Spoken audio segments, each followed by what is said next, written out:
kumanifest katika reality lazima kwanza kianzie ndani.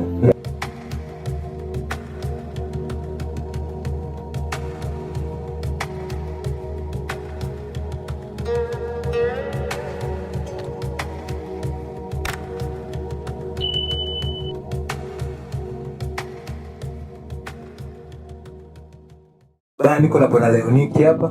Yeah, mimi ni Mali Nice hapa. Tunapiga story za kuhusu ulimwengu wa mwili na ulimwengu wa roho pia. Leo bana, unaweza ukawaambia leo bana mchi wako. Leo kuna kitu mmoja natamani nikijue sana. Kuna kipindi ambacho tunakuwa tumeweka mategemeo, matarajio kwa watu, kwa vitu na kwa mipango pia. Nikianza kwa mipango kuna namna ambavyo kwa tunawaza, kwa mfano ili nikifanya ataweka itakuwa ni haya. Tukienda kwa watu, mtu nikimsaidia kitu fulani atanilipa hichi.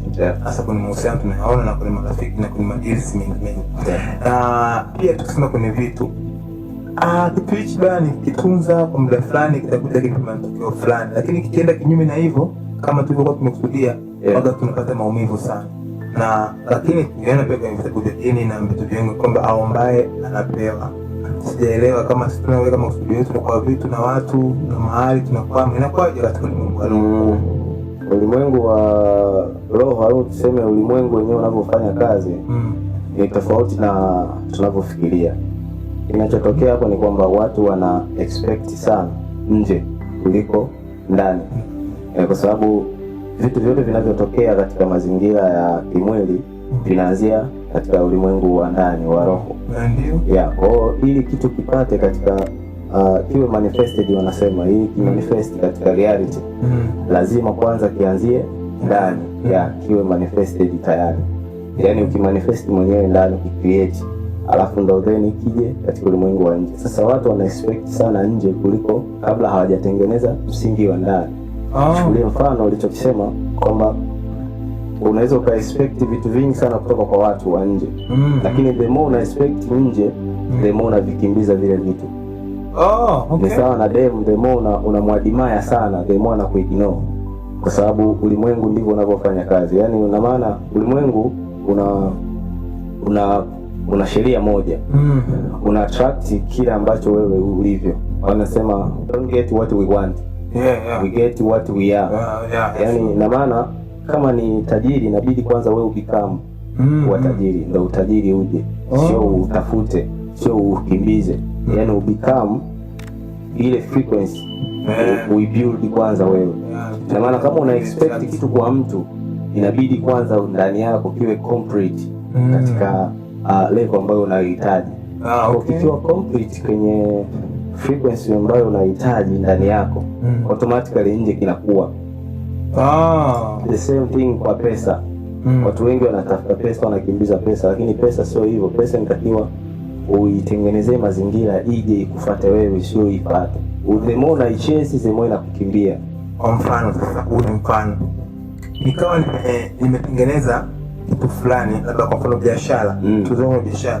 Biashara nyingi sana unaweza kuomba watu idea, wanakupaga tu matokeo ya biashara ya kawaida. Au kwa mjage lakini kuna kasala fulani anakuwa na hivi na kuna process pia. Kwa hiyo tunakabwa na universe katika upande wa maandalizi, si ndivyo? Of course, kwa sababu universe ili kupe kitu lazima kwanza wewe uwe tayari na kile kitu. Wengi tunaomba lakini hali ya kuwa hatuko tayari. Unaomba utajiri, unaomba milioni 100, unaweza kuzihandle. Akikupa bilioni hapa sasa hivi unaweza kuihandle. Unakuta hiyo energy bado huna, lakini una wish unayo, lakini bado wewe mwenyewe bado hujabuild kuifikia au kuihandle ile pesa. Kwa ulimwengu haukupi kitu hivi hivi. Ndio maana naambiwa hakuna mtu mjinga anayemiliki pesa. Mtu yote anayemiliki pesa ina maana anajua kuihandle. Kwa chochote kile unachokihitaji, hata kama unataka mwanamke fulani, tuseme katika mahusiano unataka mwanamke mzuri, lazima uwe na uwezo wa kuhandle hiyo frequency ya huyo mwanamke unayemhitaji. Bana, mimi na challenge moja hiyo watu wengi nawapata na natokea kwa watu kupigia story jambo pia. Bana, kuna swala moja unatoka kwenye mahusiano ambayo hayo mahusiano ni aina fulani, lakini tena baada ya kwenda kwenye mahusiano fulani yanafanana yale mahusiano fulani, lakini yanakuwa katika different character, lakini the same thing, zile kitu kinatokea vile. Hiyo inakuwa na hasa hiyo mahusiano hayo au waga yanakumizaga sana moyo. Unasema mbona huyu kama yule alitoka? Hiyo inakuaje wakati wewe nimeshamkataa? Hapo kinachotokea ni kile kile ambacho nimesema mwanzo. Reflection ya ndani ndio inayotoka nje. Kwa sababu watu hawajui kwamba kila mtu unayekutana naye ni image ya kwako wewe katika upande fulani. Wewe unakuta katika uhusiano unakutana na watu the same, wenye same character, wenye same tabia. Ni kwa sababu wewe ndivyo uko hivyo. Yaani mtazamo wako na imani yako katika hiyo engo ya mahusiano iko hivyo. Yaani ndio ina vibrate katika level hiyo. Ndio maana leo utaachana na Juma, utaenda kwa Shabani, unamkuta Shabani na tabia kama za Juma. Bila kujua kwamba unaona mbona mimi nakutana na watu the same, lakini kumbe ile ni reflection ambayo inatoka ndani yako wewe. Bwana sasa juzi kati bwana nimeonyesha kitu fulani nikacheka, yaani kwamba nimekutana na mtu ambaye anapitia maswaibu au labda anapitia furaha au anapitia huzuni sawa sawa na huzuni ambayo mimi labda niko nao. Kwa mfano unakutana na mtu kwenye mahusiano, mnaanzisha mahusiano, lakini historia yake kubwa ni ile historia ambayo wewe unao ndani yako. Sasa hiyo kitu pia sasa nataka ni change kila kitu, nataka ndio kuna magereza katika nyingine. Kila kitu kina wakati wa soba. Kama mtu unavyoamua kuacha madawa kulevya, wanasema uende soba. Kwa hata mahusiano pia unatakiwa ukae chini, ukae soba kidogo, uweze kujiprogram upya. Yaani uitafute ile love ambayo unaihitaji kweli, uweze kujipa wewe mwenyewe. Then ukisha build ile frequency automatically uta attract hicho kitu unachokihitaji. Lakini umetoka kwenye mahusiano, umeumizwa, bado na maumivu, unatafuta mtu wa kukava ile sehemu. Yale maumivu yako ndio yanamwattract the same person ambaye ameondoka kukupa yale maumivu. Nice. Na anayekuja unakuta na yeye mko kwenye level moja frequency. Ndio maana unakuta leo umekutana na demu, unapendana. Nakupa mfano Haris. Unakuta leo energy zenu ziko high, sawa? Lakini baada ya muda mnaanza kwenda tofauti. Nini kinatokea? Wakati mlikutana mlikuwa mmematch frequency zenu. Ndio. Na kawaida mnapo kwenye mahusiano au katika relationship yoyote ile, kinachomata huwa ni frequency. Yaani level za energy zenu zikipishana, lazima mtapishana tu no matter what. Ndio maana mnapokutana katika mahusiano ni muhimu sana kujua mnakwenda wapi, mlipo na mnapo kusudi la mahusiano yenu ni lipi, ili muweze sometime kubuild pamoja. Kama mmoja anakuwa kiroho, basi amvute mwenzake. Ikishindikana kufanya hivyo, lazima tu mtahitilafiana, kwa sababu energy zikipishana hivyo vyote vile lazima mtakuwa tofautiana.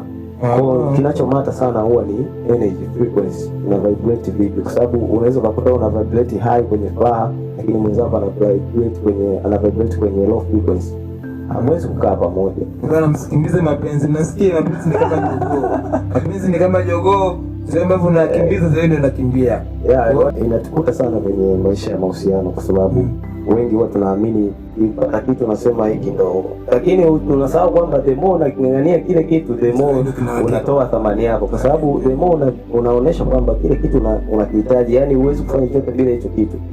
Ina maana tayari wewe umejisacrifice pale, umetoa utu wako. Kwa quality yako inapungua automatically. Mimi sitakimbiza tena. Kwa unatakiwa tu relax.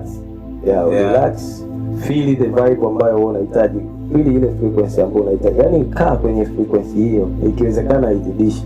Na ukiona kama ushafikia level ambayo uko kwenye high frequency, lakini mtu ndiye naye hataki kuendana na frequency yako, there's no way, yani there is no means kwamba unaendelea kuforce kubaki katika mahusiano, kwa sababu at the end utajikuta wewe mwenyewe pia una drop. Una kill energy, una kill. Ili mfanana. Kwa sababu kwenye mahusiano kitu kikubwa sana cha kuzingatia ni kuhakikisha wote mna panda. Kama mmoja anapanda mwingine anazidi kushuka, hayawezi kufanya kazi mahusiano. Ibana, tuna mada nyingi sana ambazo tukajadili, maana haya ni mambo ambayo yako ndani kabisa ya kiroho, sio kimwili tu, lakini yanaanza kuattract kwa juu ya mwili na inaonekana sasa yanatokana kumbe ndio hii imekaa hivi. Bwana, tuungane tena kwenye kipindi chetu cha Kodi. Niko na Bwana Leoni, mimi Mali Nice. Codes.